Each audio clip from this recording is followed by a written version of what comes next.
Middle east की जंग में मिसाइलों के साथ साथ अब अफवाहों का भी हमला तेजी से हो रहा है। पिछले 2 दिनों से सोशल मीडिया पर यह दावा किया जा रहा था कि इजरायली प्रधानमंत्री बेंजामिन नेतन्याहू की ईरानी हमले में मौत हो गई, लेकिन इन अफवाहों पर खुद बेंजामिन नेतन्याहू ने कैमरे पर आकर सबके सामने पूर्ण विराम लगा दिया। इजराइल की ओर से एक वीडियो जारी किया गया। इसमें बेंजामिन नेतन्याहू बिल्कुल स्वस्थ, फिट, शानदार और जोश से भरे नजर आ रहे हैं।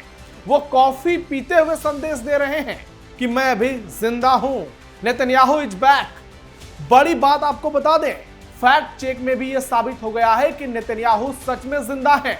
मौत की खबर झूठी थी, यानी नेतन्याहू इज बैक। लेकिन असली कहानी यही खत्म नहीं होती।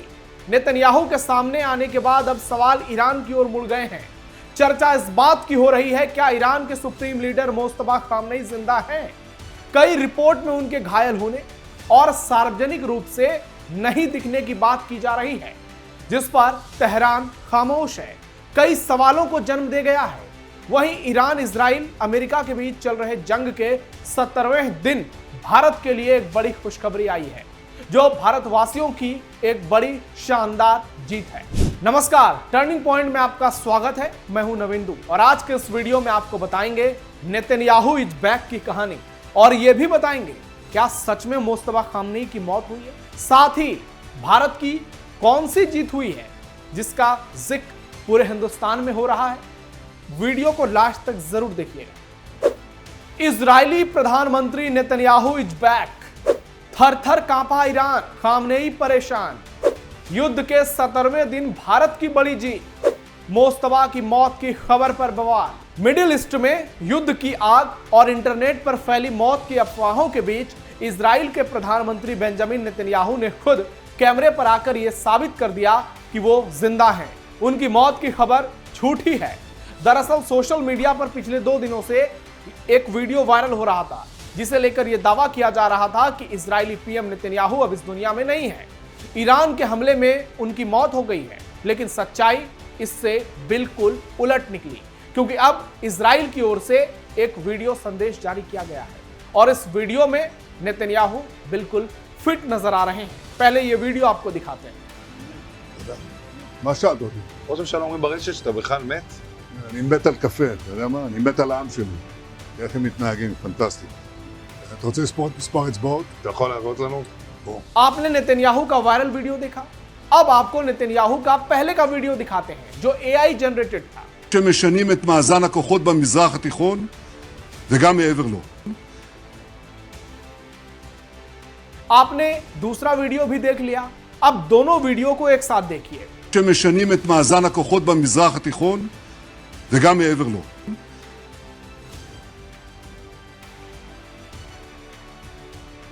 यह नेतन्याहू का लेटेस्ट वीडियो है जो इस बात की गवाही दे रहा है कि नेतन्याहू इज बैक। जबकि नेतन्याहू को लेकर पहले जो वीडियो जारी किया गया था, जब इंटरनेशनल फैक्ट चेक एजेंसियों ने इसकी जांच की, बारीकी से, गहराई से इसका जांच किया, तो यह वीडियो AI जनरेटेड निकला, यानी फेक। जबकि इजरायली गवर्नमेंट प्रेस ऑफिस द्वारा जारी किए गए नए वीडियो में कोई भी असमानता नहीं मिली और एक्सपर्ट ने भी सीधे सीधे कह दिया कि यही असली वीडियो है। नेतन्याहू का ये ओरिजिनल वीडियो है। वायरल अफवाहों के बाद नेतन्याहू ने वीडियो में खुद कॉफी पीते हुए खुद को दिखाया, हाथों को पास से दिखाया, अपने जिंदा होने का प्रमाण दिया। उनकी बॉडी लैंग्वेज भी सामान्य और शांत थी, जो ये संकेत थी कि उनकी मौत या चोट से जुड़ी अफवाहें पूरी तरह से गलत है।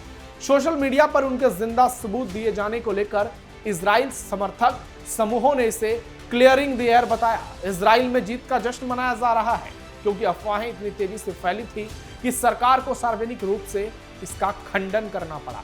लेकिन नेतन्याहू का सामने आना ही इजराइल की एक बहुत बड़ी जीत है, जिसका जश्न मनाया जा रहा है। नेतन्याहू के बाद अब खामनेई पर सवाल। मौत की झूठी खबरों के बीच जैसे ही इजरायली पीएम नेतन्याहू खुद सामने आए, वैसे ही ईरान में हड़कंप मच गया। अब पूरी दुनिया ईरान से जवाब मांग रही है और समूची इंटरनेशनल निगाहें ईरान के नए सुप्रीम लीडर अली खामनेई के बेटे मुस्तफा खामनेई पर टिक गई है, क्योंकि ईरान के सुप्रीम लीडर मुस्तफा खामनेई के जिंदा होने को लेकर भी सवाल उठ रहे हैं। हाल के कई रिपोर्ट्स में दावा किया गया कि मुस्तफा खामनेई पर इजराइल ने बड़ा भीषण हमला किया।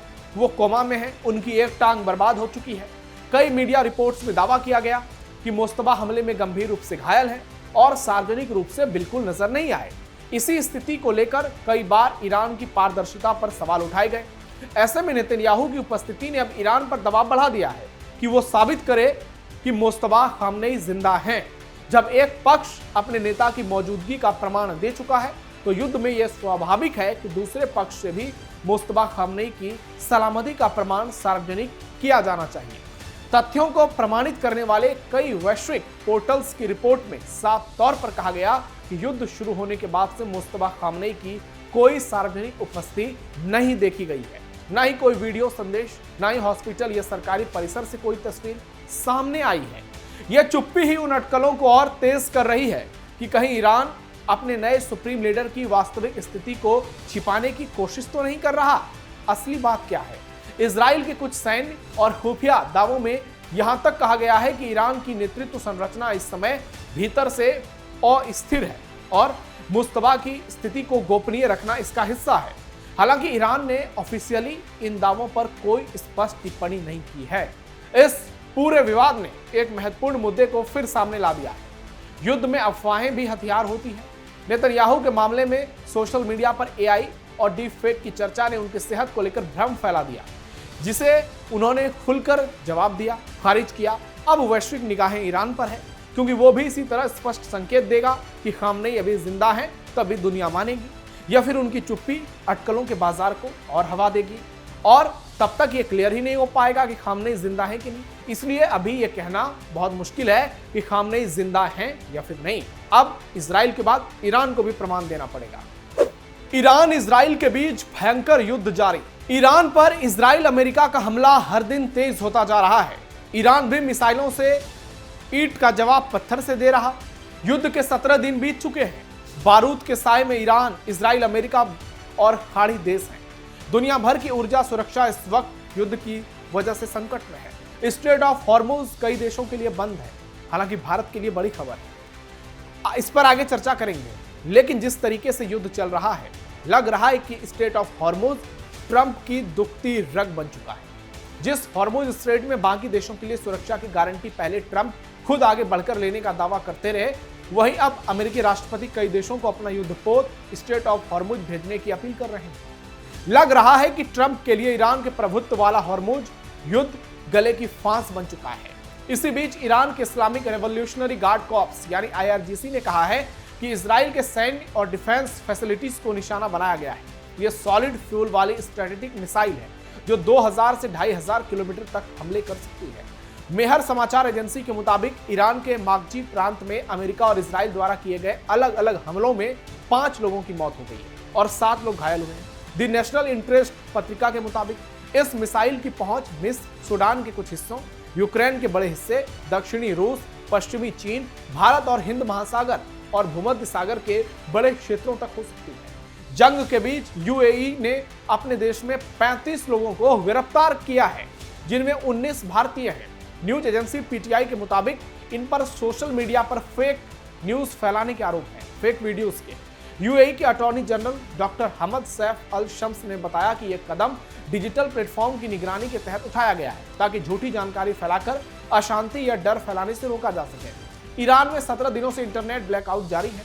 नेट लॉक्स के अनुसार देश में इंटरनेट कनेक्टिविटी सामान्य स्तर से बहुत नीचे गिर चुकी है, जिससे लोगों के लिए ऑनलाइन सेवाओं और बाहरी दुनिया में संपर्क करना बेहद मुश्किल हो गया है। इस ब्लैकआउट के चलते ईरान में केवल कुछ व्हाइट लिस्टेड सेवाएं और राष्ट्रीय इंटरनेट नेटवर्क NIN ही सीमित रूप से काम कर पा रहे हैं, जबकि ज्यादातर वैश्विक वेबसाइट और प्लेटफॉर्म बंद है। जंग के बीच भारत के लिए आई बड़ी खुशखबरी। अमेरिका, इजराइल और ईरान के बीच चल रहे जंग के 17वें दिन भारतीय जहाज शिवालिक कतर से LPG लेकर भारत पहुंचा। इसमें लगभग 46,000 मीट्रिक टन LPG है। 14 मार्च को ईरान ने शिवालिक को हॉर्मुज स्ट्रेट से गुजरने की इजाजत दी थी। वहीं जहाज नंदा देवी और जग लाडकी भी आज भारत पहुंचा है। नंदा देवी पर 46,000 टन LPG लदा है, यानी पिछले एक सप्ताह में यह चौथा जहाज है जो भारत पहुंचा है। भारत की बड़ी जीत है, भारत की शानदार जीत है और LPG संकट के बीच ये भारत की बेहतरीन कूटनीति की जीत है। एक तरफ ईरान इजराइल के हमले रुक नहीं रहे हैं। स्ट्रेट ऑफ हॉर्मुज दुनिया के कई देशों के लिए बंद है, लेकिन इस बीच भारत के जहाज वहां से आ रहे हैं, भारत का तिरंगा समुद्र में शान से लहरा रहा है और यही नए भारत की ताकत है। अब आपकी क्या राय है कमेंट बॉक्स में बताइए। हमारे इस वीडियो को लाइक कीजिए, शेयर कीजिए और कैपिटल टीवी को सब्सक्राइब जरूर कीजिए। फिलहाल के लिए टर्निंग पॉइंट में इतना ही। धन्यवाद।